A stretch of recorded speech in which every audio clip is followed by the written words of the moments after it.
जय हिंद दोस्तों Iran middle east और एशिया का और खासकर हमारे पड़ोस में ही अगला पड़ोसी एक देश, उसके अंदर जिस तरीके से पॉलिटिकल सिनारियो चेंज हुए हैं और गजब लेवल पर सिचुएशंस जो हैं वो बदल रही हैं, ऐसे में वहाँ पर जिस तरीके के पॉलिटिकल सिनारियो हैं वहाँ सबसे बुरा डर सऊदी अरेबिया और अरब कंट्रीज़ के अंदर फैल चुका है।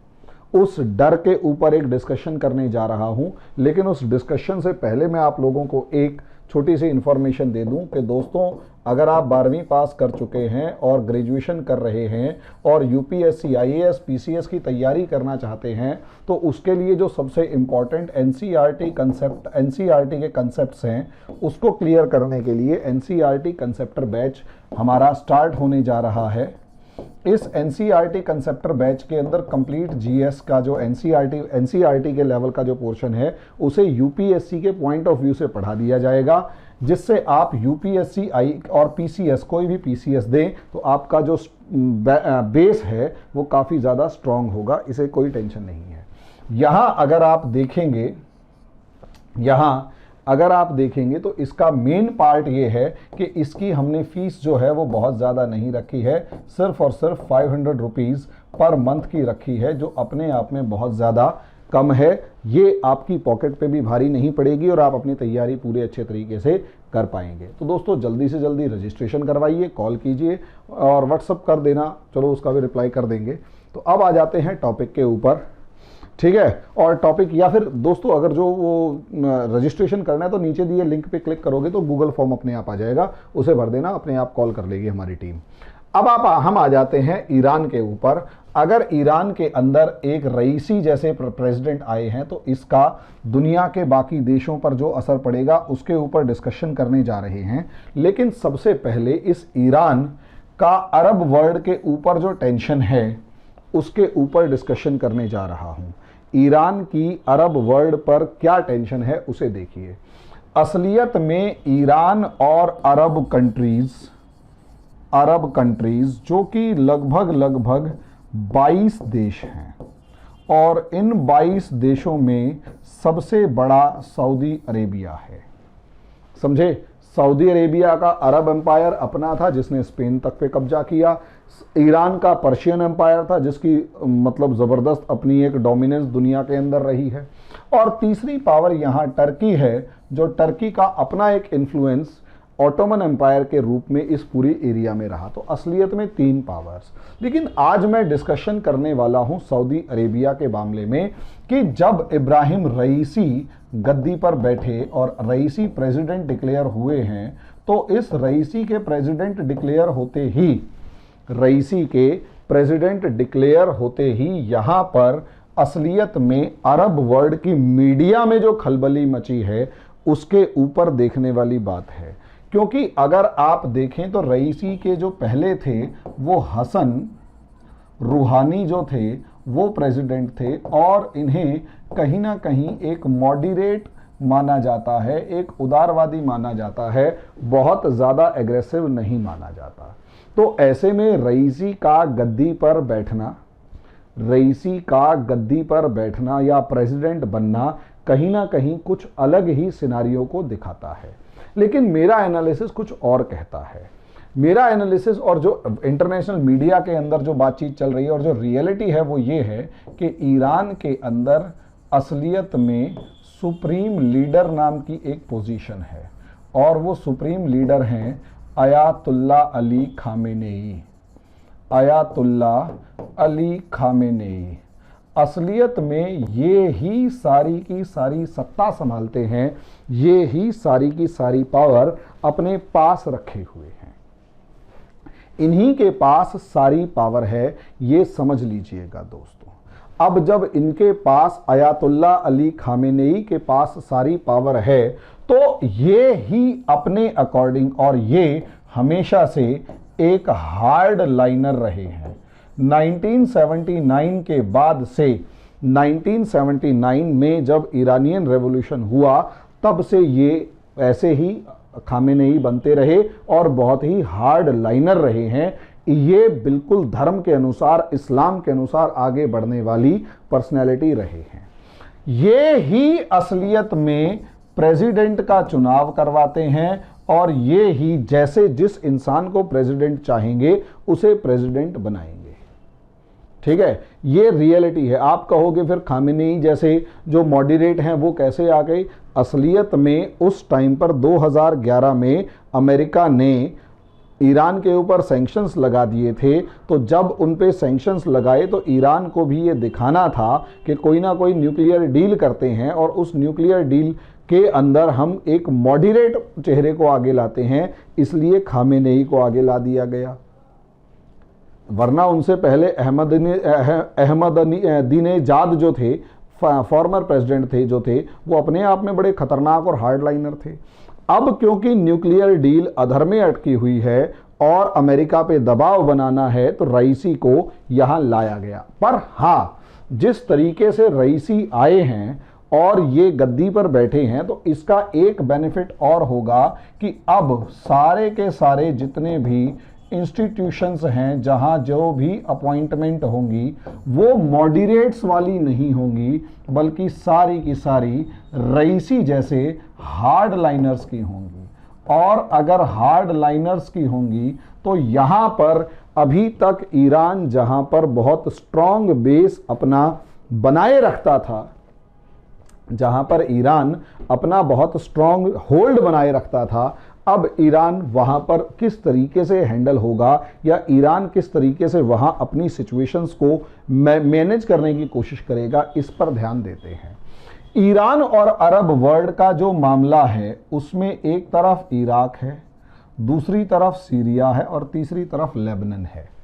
ईरान इन तीन के ऊपर, और चौथा अगर आप यहाँ पर देखें तो ईरान यमन के अंदर भी। तो आप देखेंगे यहाँ ईरान एक क्रेसेंट बनाना चाहता है, एक चांद नुमा आकृति बनाना चाहता है, और इसी को ईरानियन क्रेसेंट भी कहा गया है कि ईरान का एक, किसे कहते हैं कि अर्धचंद्र कहा गया, क्रेसेंट को अर्धचंद्र कहा गया, और अरब वर्ल्ड पे कब्जा करो या अरब वर्ल्ड को घेरने की कोशिश। अब ईरान जिस तरीके से है और रईसी का यहां पर आना असलियत में अयातुल्ला अली खामेनेई की एक पॉलिसी दिखा रहा है कि अब जो ईरान है वो मॉडरेट पॉलिसी पे चलने वाला नहीं है, वो अमेरिका से हार्ड लाइंस में कड़े शब्दों में और कठोरता से बात करेगा।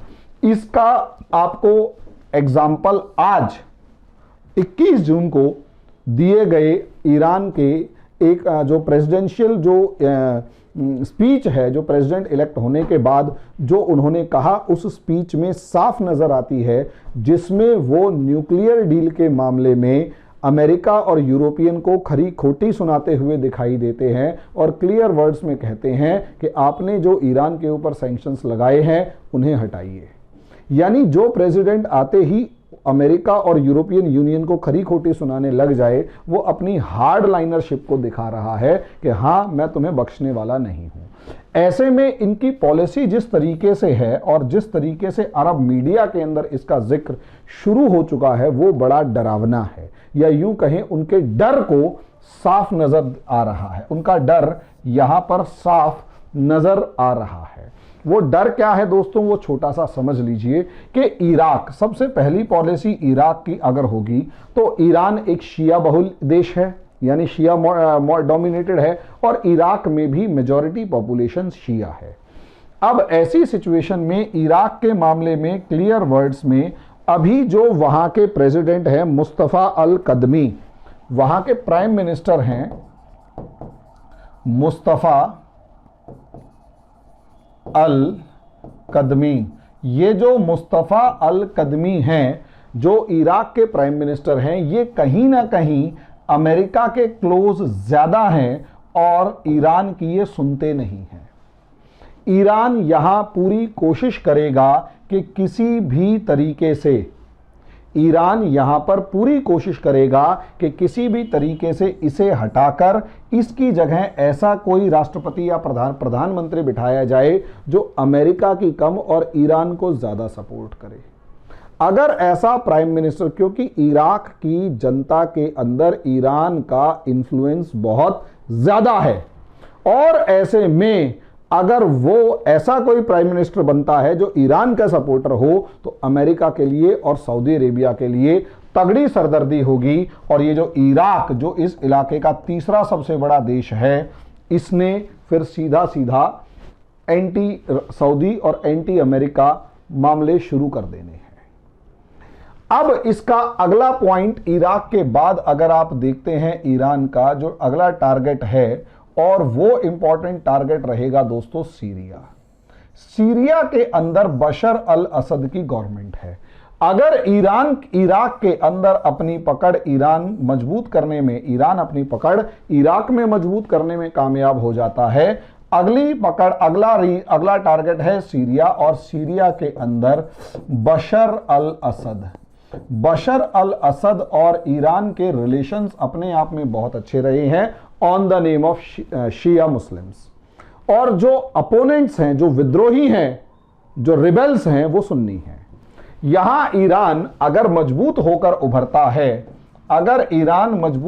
उभरता है तो वो सीरिया के बशर अल असद को खुल के सपोर्ट प्रोवाइड कर पाएगा, जिसकी वजह से अमेरिका जो रिबेल्स को सपोर्ट करता है वो रिबेल्स कमजोर होंगे और बशर अल असद मजबूत होगा, जिसका सीधा सीधा असर अमेरिका की मिडिल ईस्ट पोजीशन पर पड़ेगा।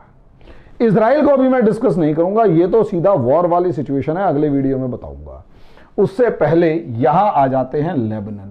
दोस्तों, लेबनान के अंदर तो ईरान ने बहुत मजबूती के साथ जिस तरीके से हिजबुल्लाह को ताकतवर किया है, और ये जो हिजबुल्लाह है पूरे तरीके से ईरान स्पॉन्सर्ड ऑर्गेनाइजेशन है, और इसने पूरे लेबनान की ही सूरत को बदल के रख दिया। लेबनान जो किसी टाइम पर बहुत ही लिबरल टाइप का कंट्री होता था, अब उस लेबनान के अंदर हिजबुल्लाह ने अपनी पॉलिटिकल और मिलिटेंट दोनों पकड़ इतनी मजबूत कर रखी हैं, और जिस तरीके से वो इजराइल के ऊपर प्रेशर बनाए रखता है, ये एक जबरदस्त मॉडल है जो ईरान ने एस्टेब्लिश किया।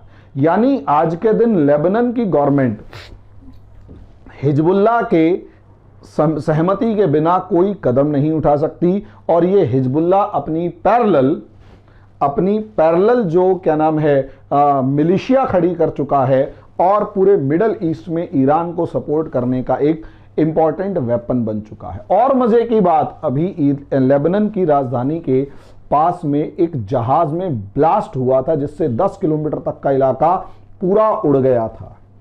पूरा 10 किलोमीटर तक का इलाका उड़ गया था।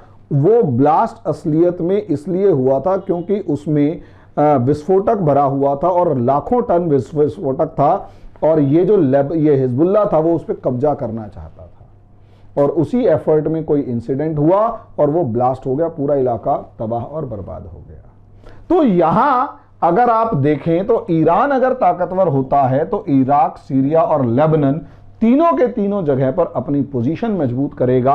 और सबसे बड़ी बात, ईरान अगर ताकतवर होता है तो यमन के अंदर, भाई ईरान ताकतवर होता है तो सीरिया के अंदर तो उसकी फेवरेबल गवर्नमेंट है ही है, बस उसे रेबेल्स को दबाना है। इराक के अंदर अपनी सरकार बैठाकर वो सरकार लानी है जो ईरान के पक्ष में हो, जिससे क्या होगा, लेबनान जैसा सिस्टम वहां स्टैब्लिश हो जाए। और यहां यमन के अंदर होती रिबेल्स को सपोर्ट और ज्यादा अगर बढ़ता है, होती रिबेल्स को अगर सपोर्ट और ज्यादा बढ़ता है, तो मैं गारंटी से कह रहा हूं ये सारे के सारे होती रिबेल्स सऊदी अरेबिया के ऊपर अभी जो रॉकेट हमला करते हैं वो बढ़ जाएगा। और जितनी भी सऊदी अरेबिया की रिफाइनरी हैं, और जितनी भी सऊदी अरेबिया की ऑयल पाइपलाइंस हैं, गैस पाइपलाइंस हैं, उन पे हमले बढ़ते हैं और सऊदी अरेबिया की पोजीशन कमजोर होती है। और जिस तरीके से हूती रिबेल्स यमन के ऊपर और खासकर सना के ऊपर कब्जा करते जा रहे हैं, ये पूरा इलाका सऊदी अरेबिया जो किसी टाइम पर अपना डोमिनेंस मानता था, वहां से सऊदी अरेबिया के डोमिनेंस को खत्म कर दिया। अरब वर्ल्ड के डोमिनेंस को इस पूरे इलाके से खत्म करता हुआ ईरान नजर आ रहा है। नतीजा उसका यह है अरब कंट्रीज के नतीजा उसका यह है कि ईरान सऊदी अरेबिया को चारों तरफ से घेर चुका है। और सबसे मजेदारी वाली बात, इन सभी अरब देशों में एक देश कतर, जो खुलकर सऊदी अरेबिया के अगेंस्ट और ईरान के फेवर में है, खुलकर सऊदी अरेबिया के अगेंस्ट और ईरान के फेवर में है, यहां आ गया है। और यहीं से अगर आप देखेंगे तो पूरे के पूरे तरीके से अरब दुनिया डरी हुई है कि करें तो करें क्या। यहां अभी तक जो एक मॉडरेट फेस नजर आ रहा था, एक बहुत नरम चेहरा नजर आ रहा था, जो बातचीत में भरोसा करता था, ईरान के इकोनॉमिक क्राइसिस से निकालने की बात करता था, जो ईरान को इकोनॉमिक क्राइसिस से निकालने की बात करता था, वो एकदम से यहां पर अब चेहरा बदल चुका है। अब तो सीधा हमले करने की बात करेगा। तो अरब कंट्रीज के पसीने छूट चुके हैं।